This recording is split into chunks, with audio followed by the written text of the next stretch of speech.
Hi guys, welcome to my channel. आज हम continue करेंगे चैप्टर 5 रेस्पिरेटरी सिस्टम के पार्ट 2 से। और अगर आपने पार्ट 1 नहीं देखा है तो लिंक डिस्क्रिप्शन में है, जाकर देख लीजिए। So let's start. Mechanism of breathing.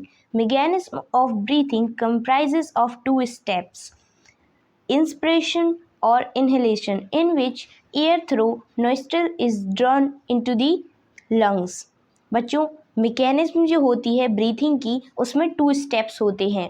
पहला इंस्पिरेशन। इंस्पिरेशन क्या होती है? जिसमें कि हम जो एयर होती है उसको अंदर लेते हैं, लंग्स तक ले जाने के लिए उसको इनहेल करते हैं। उस प्रोसेस को हम इंस्पिरेशन कहते हैं। एक्सपिरेशन और acceleration, in which impure air from the lungs is expelled out through the nostrils. और एक्सपिरेशन एक प्रोसेस होती है जिसमें कि हम इम्प्योर एयर को लंग्स से बाहर निकालते हैं नॉस्ट्रल्स के थ्रू। तो 2 प्रोसेस कौन कौन सी है मैकेनिज्म ऑफ ब्रीथिंग में? Inspiration and expiration. During inspiration, the intercostal muscle expand, the rib cage moves up and outward, so the volume of chest increases and the diaphragm expand, which make it flatten out. As a result, chest cavity expand and the air moves down the windpipe and drawn into the lungs। बच्चों, क्या होता है inspiration में? Intercostal जो muscles होती हैं वो expand कर जाती हैं और रिब केज जो होता है वो थोड़ा ऊपर और आउटवर्ड मूव कर जाता है। क्यों? उनमें एयर फिल हो जाती है, लंग्स में एयर फिल हो जाती है। तो क्या होता है, जो इंटरकोस्टल मसल्स होते हैं लंग्स में वो एक्सपेंड कर जाते हैं और रिब केज भी आउटवर्ड मूव कर जाता है। और जो डायफ्रागम होता है वो एक्सपेंड कर जाता है और फ्लैट हो जाता है। चेस्ट कैविटी एक्सपेंड हो जाती है, air moves down the wind pipe, और जो एयर होती है वो विंड पाइप से अंदर जाती है, नीचे जाती है। Is drawn into the lungs, lungs के अंदर चली जाती है। देखिए इसमें हम देख रहे हैं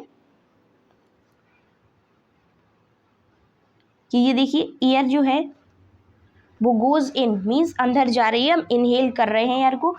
intercostal muscles expand and rib cage moves downward. और देखिए डायफ्रागम जो है वो फ्लैट हो गया एकदम। तो ये प्रोसेस कौन सी हुई?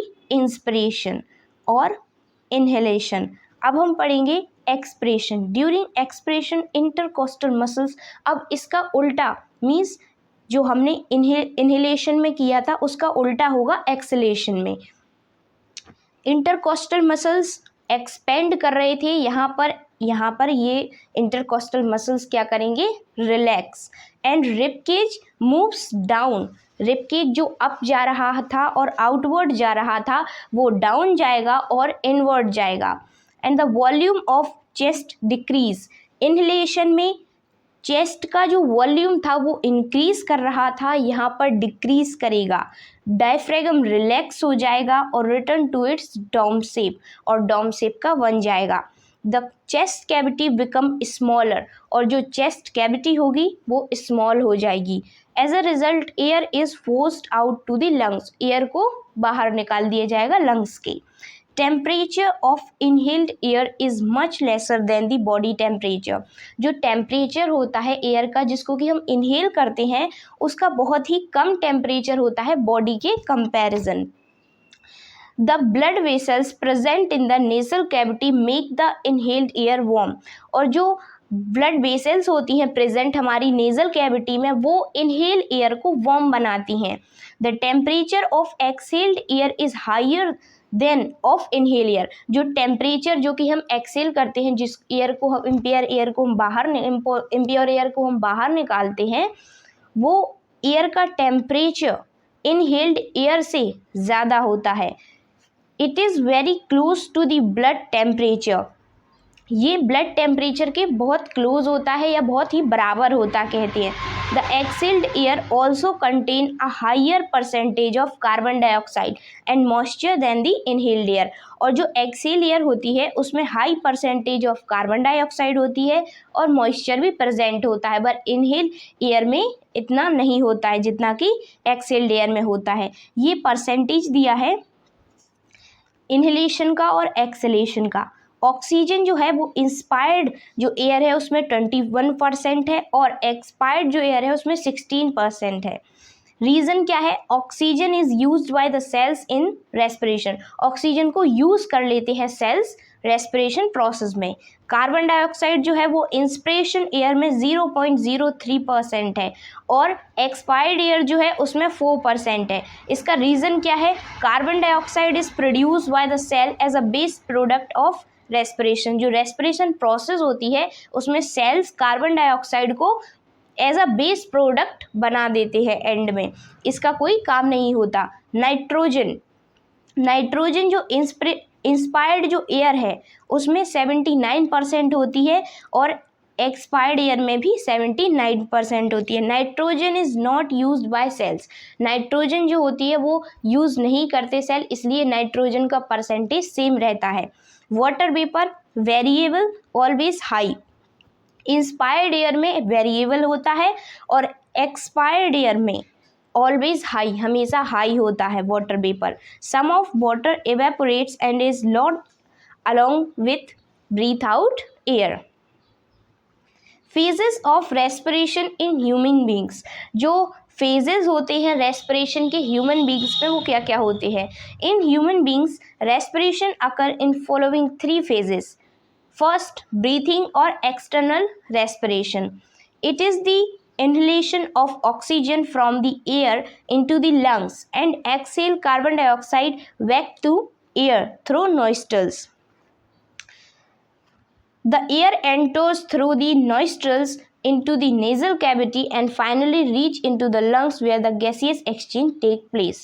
जो inhale करते हैं हम ऑक्सीजन को, उसको एयर से मीन्स एटमॉस्फेयर से इनहेल किया जाता है और लंग्स तक पहुंचाया जाता है और कार्बन डाइऑक्साइड को एक्सहेल किया जाता है मीन्स नॉस्ट्रल्स के द्वारा लंग्स से बाहर निकाला जाता है। तो ये तो हो गया गैसियस एक्सचेंज, ये इनको एक्सचेंज कर लिया, कार्बन डाइऑक्साइड को बाहर निकाल दिया और ऑक्सीजन को इनहेल कर लिया। The air enters through the nostrils into the nasal cavity and finally reach into the lungs. जो एयर हमने एंटर की है नॉस्ट्रल से वो नेजल कैविटी के द्वारा फाइनली कहाँ जाती है? लंग्स में। और गैसियस एक्सचेंज यहाँ पर होता है। अब देखिए कैसे। सेकेंड जो होता है वो होता है gaseous transport. It involves the absorption of inhaled oxygen into the blood present in the lungs. इसमें क्या होता है? इसमें एब्जॉर्ब की जाती है ऑक्सीजन, जिसमें कि प्रेजेंट कहाँ पर एब्जॉर्ब की जाती है? ब्लड में, जो कि प्रेजेंट होता है लंग्स में। तो ब्लड के द्वारा ऑक्सीजन को एब्जॉर्ब किया जाता है। This oxygenated blood from the lungs is transported through out the body. जो ऑक्सीजनेटेड ब्लड होता है उसको लंग्स के द्वारा ट्रांसपोर्ट किया जाता है पूरी बॉडी में। Reaches all the cells where the gaseous exchange take place.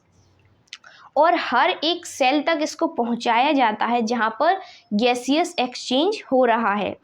During the gaseous exchange, blood transport oxygen to the cell and collects the carbon dioxide from the cell's deoxygenated blood.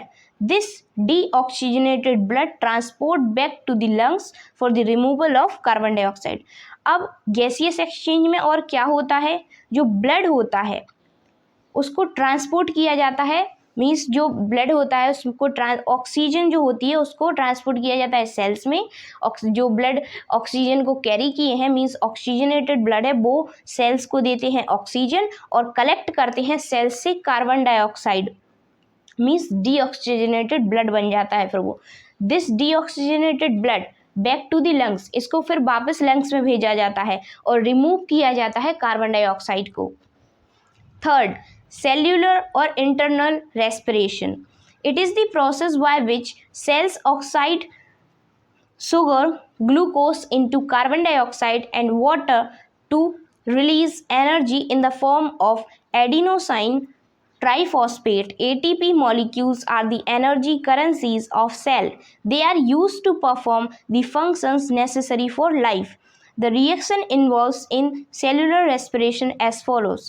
Glucose plus oxygen gives carbon dioxide plus water plus energy, and energy is in the form of 38 ATP. Cellular respiration क्या होती है? ये internal respiration होती है। इसमें जो sugar और glucose होता है उसको वो ऑक्सीडाइज होता है, मीन्स ऑक्सीजन के साथ रिएक्ट करता है और क्या फॉर्म करता है? कार्बन डाइऑक्साइड, वाटर और एनर्जी। एनर्जी किसके फॉर्म में रिलीज करता है?